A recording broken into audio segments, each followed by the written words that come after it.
നമസ്കാരം. ഇന്ത്യ അൺടോൾഡിൻ്റെ പുതിയൊരു എപ്പിസോഡിലേക്ക് എല്ലാവർക്കും സ്വാഗതം. നമ്മളിന്നിവിടെ ചർച്ച ചെയ്യാൻ പോകുന്നത് നമ്മുടെ ചരിത്രത്തിൽ തന്നെ ഒരുപാട് രീതിയിലുള്ള വ്യാഖ്യാനങ്ങൾ വന്നിട്ടുള്ള മാപ്പിള ലഹള എന്നറിയപ്പെടുന്ന മലബാർ കലാപം അല്ലെങ്കിൽ ഖിലാഫത്ത് കലാപത്തെക്കുറിച്ചാണ്. ചരിത്രത്തിൽ പല വ്യക്തികളും പല രീതിയിലായിരുന്നു മാപ്പിള ലഹളയെക്കുറിച്ച് പറഞ്ഞത്. പക്ഷേ നമ്മളിവിടെ അതിനെ എല്ലാ കോണുകളിലൂടെ നോക്കി ഒരു വ്യക്തമായ ചിത്രം വരയ്ക്കുവാനാണ് ശ്രമിക്കുന്നത്. 1921 ഓഗസ്റ്റ് മാസത്തിലാണ് കേരളത്തിൽ നടുക്കിയ മലബാർ കലാപം നടക്കുന്നത്. കൃത്യമായി പറഞ്ഞാൽ 1921 ഓഗസ്റ്റ് 20. ഇത് ഒരൊറ്റ ദിവസം കൊണ്ട് പൊട്ടിപ്പുറപ്പെട്ട ഒരു സംഭവമായിരുന്നില്ല. ഓഗസ്റ്റ് 20 മുന്നേ തന്നെ ഒരു കലാപത്തിനുള്ള പല കാരണങ്ങളും മലബാറിൽ അരങ്ങേറിയിരുന്നു.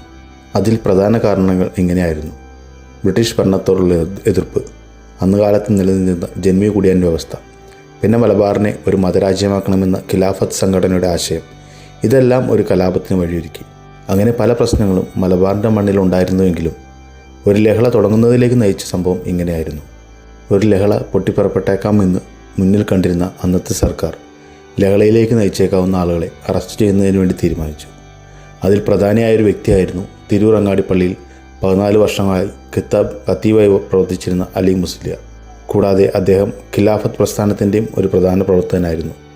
അലി മുസ്ലിയാരെ അറസ്റ്റ് ചെയ്യുന്നതിനായി അന്നത്തെ മലബാർ കളക്ടറായ തോമസ്, ബ്രിട്ടീഷ് ഉദ്യോഗസ്ഥനായ ഹിച്ച്കോക്ക്, അതുപോലെ തന്നെ പോലീസ് ഉദ്യോഗസ്ഥനായ അമു സാഹിബ്, ഇവരുടെ നേതൃത്വത്തിൽ ഒരു സന്നാഹം തന്നെ തിരൂരങ്ങാടിപ്പള്ളിയിലെത്തുകയും അന്യമതസ്ഥ വിശ്വാസികളെ പുറത്തു നിർത്തുകയും ആമു സാഹിബും കോൺസ്റ്റബിളായ മൊയ്തീനും പള്ളിയിൽ കയറി അന്വേഷണം നടത്തി.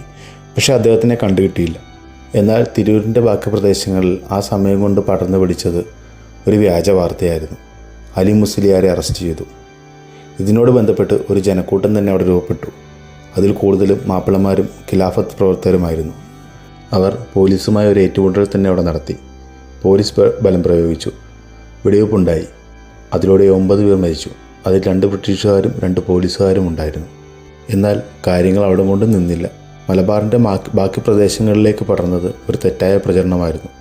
പോലീസ് പള്ളിയിൽ കയറി വെടിവെച്ച് പള്ളി നശിപ്പിച്ചു എന്ന തരത്തിലുള്ള പ്രചരണമായിരുന്നു ബാക്കി ഭാഗങ്ങളിലേക്ക് പടർന്നത്. അത് കാര്യങ്ങൾ കൂടുതൽ സങ്കീർണമാക്കി.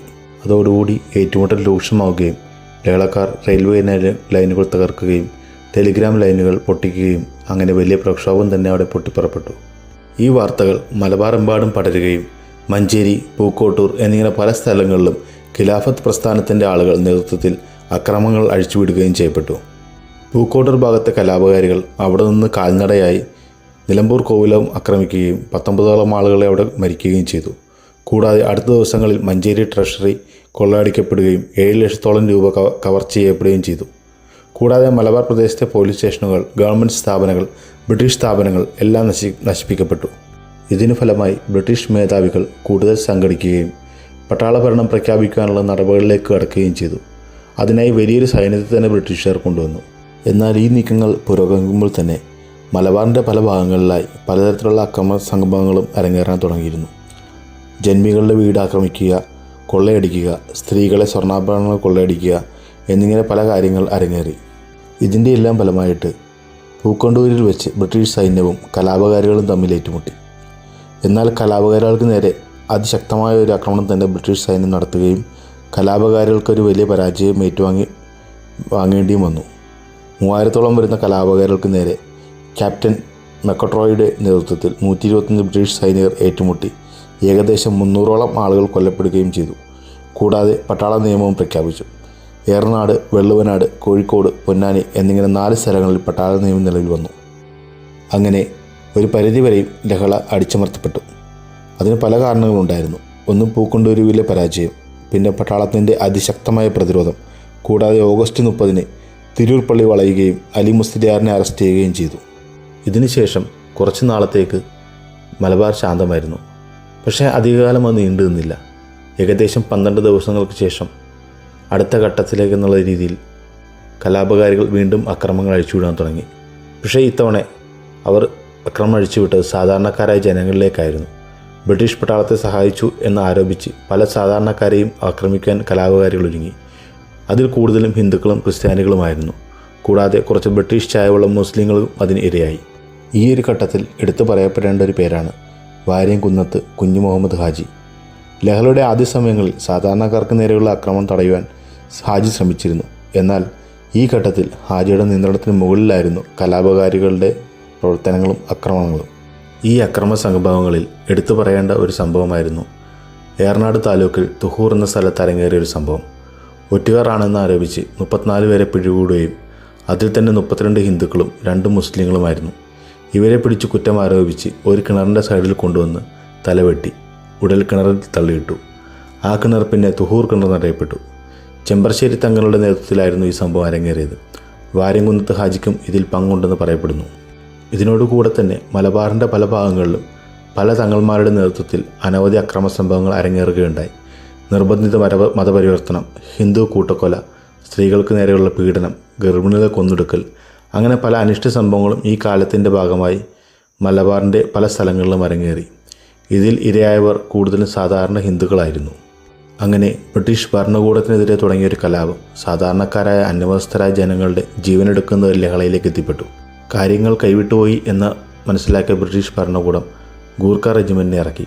കൃത്യമായി പറഞ്ഞാൽ 1 മാസത്തോളം നീണ്ടുനിന്ന കൂട്ടക്കൊലയ്ക്കും അക്രമത്തിനും അവസാനം ഒക്ടോബർ 15 ശേഷമാണ് ഗൂർഖ റെജിമെൻറ്റ് വിന്യസിക്കപ്പെടുന്നത്. അവർ കലാപകാരികളെ അടിച്ചൊതുക്കുകയും കലാപത്തെ അമർച്ച ചെയ്യുകയും ചെയ്തു. മലബാർ കലാപത്തിൽ വളരെയധികം നാശനഷ്ടങ്ങൾ ബ്രിട്ടീഷ് ഭരണകൂടത്തിനുണ്ടായിരുന്നു. അതുപോലെ തന്നെ അന്യമതസ്ഥരായ വിശ്വാസികളിലും വളരെയധികം നാശനഷ്ടമുണ്ടായി. കൂടാതെ 26,000-ഓളം വരുന്ന ഹിന്ദുക്കൾ മലബാറിൻ്റെ ഭാഗങ്ങളിൽ നിന്ന് പലായനം ചെയ്തു പോയതായിട്ടാണ് പറയുന്നത്. 600-ഓളം ആളുകൾ കൊല്ലപ്പെട്ടു. 1000-ഓളം നിർബന്ധിത മതപരിവർത്തനങ്ങളും നടന്നതായി ചരിത്രം രേഖപ്പെടുത്തുന്നു. കൂടാതെ 300-ൽ പരം ക്ഷേത്രങ്ങൾ ഭാഗികമായോ പൂർണ്ണമായോ ഒക്കെ തകർക്കപ്പെട്ടു എന്നാണ് ചരിത്രരേഖകൾ പറയുന്നത്. ഇന്ത്യൻ സ്വാതന്ത്ര്യ സമരത്തിലെ പല നേതാക്കളും മലബാർ കലാപത്തെ വളരെ രൂക്ഷമായ രീതിയിൽ വിമർശിച്ചിരുന്നു. അതിലെടുത്തു പറയേണ്ട 2 പേരുകളായിരുന്നു ആനി ബസന്റും ഡോക്ടർ BR അംബേദ്കറും. ആനി ബസന്റ് 1921 നവംബറിൽ പ്രസിദ്ധീകരിച്ച ന്യൂ ഇന്ത്യയുടെ ലേഖനത്തിൽ ഇങ്ങനെ കുറിച്ചു: ഹിന്ദുക്കൾക്കെതിരെ ആക്രമണത്തിന് പ്രേരിപ്പിച്ചതിന് ഖിലാഫത്ത് പ്രസ്ഥാനത്തെ അവർ കുറ്റപ്പെടുത്തി. ഭയാനകമായ ഭീകരതകൾ നേരിട്ട കാണാൻ ബസന്റ് ഗാന്ധിയോട് ആവശ്യപ്പെട്ടു. അവർ മാപ്പിളമാർ ധാരാളം കൊലകൾ നടത്തി, കൊള്ളയടിച്ചു, മതം മാറ്റാത്ത എല്ലാ ഹിന്ദുക്കളെയും കൊന്നൊടുക്കുകയോ ആട്ടി ഓടിക്കുകയോ ചെയ്തു എന്ന് പറഞ്ഞുകൊണ്ട് ഏകദേശം 1,00,000-ഓളം ഹിന്ദുക്കളെ അവരുടെ വീടുകളിൽ നിന്ന് പുറത്താക്കിയതായി അവർ രേഖപ്പെടുത്തി. അംബേദ്കറെ പോലെ തന്നെ അവർ ഖിലാഫത്ത് രാജിനെതിരെ മുന്നറിയിപ്പ് നൽകി.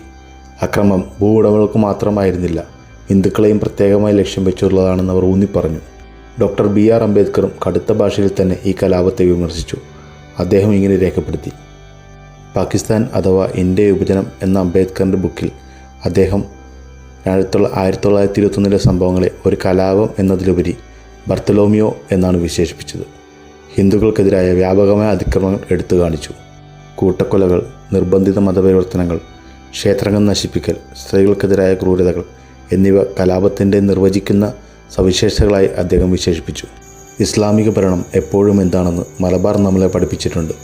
ഇന്ത്യയിൽ ഖിലാഫത്ത് രാജിൻ്റെ മറ്റൊരു മാതൃക കാണാൻ ഞങ്ങൾക്ക് ആഗ്രഹിക്കുന്നില്ല എന്ന് അംബേദ്കർ അഭിപ്രായപ്പെട്ടു. അക്രമികളോട് സഹതാപം കാണിച്ചതിന് ഗാന്ധിജിയെ അദ്ദേഹം വിമർശിച്ചു. ഹിന്ദു മുസ്ലിം ഐക്യത്തിന് അത് വരുത്തിവെക്കുന്ന വില വളരെ വലുതാണെന്ന് അദ്ദേഹം വാദിച്ചു. മലബാർ കലാപം ഇന്നും കേരളത്തിൻ്റെ ചരിത്രത്തിൽ ഒരു ഇരുണ്ട കാലഘട്ടം തന്നെയായി കണക്കാക്കപ്പെടുന്നു. മലബാറിൻ്റെ മണ്ണിൽ തീ പടർന്നു. സ്വാതന്ത്ര്യത്തിൻ്റെ പേരിൽ, വിശ്വാസത്തിൻ്റെ പേരിൽ, രാഷ്ട്രീയത്തിൻ്റെ പേരിൽ. അവസാനം നിലനിന്നത് ഒരേ ഒരു ചോദ്യം മാത്രം: ചരിത്രം ആരുടേതാണ്? വിജയികളുടേതോ, ഇരകളുടേതോ, അല്ലെങ്കിൽ ഓർമ്മകളുടേതോ? ചരിത്രം മറുപടി പറയുന്നില്ല. അത് നമ്മളെ ഓർമ്മിപ്പിക്കുന്നു: തീയൊരിക്കലും ഒരേ ദിശയിൽ കത്തുന്നില്ല. നിങ്ങളിപ്പോൾ കേട്ടുകൊണ്ടിരിക്കുന്നത് ഇന്ത്യ അൺടോൾഡ്. ഇതുപോലെയുള്ള ഇന്ത്യയുടെ ഇരുണ്ട കാലങ്ങൾ അറിയുവാൻ ഞങ്ങളുടെ ചാനൽ സബ്സ്ക്രൈബ് ചെയ്യുക. കൂടാതെ നിങ്ങളുടെ അഭിപ്രായങ്ങളും നിർദ്ദേശങ്ങളും കമൻറ്റുകളായി രേഖപ്പെടുത്തുക. Thank you for watching.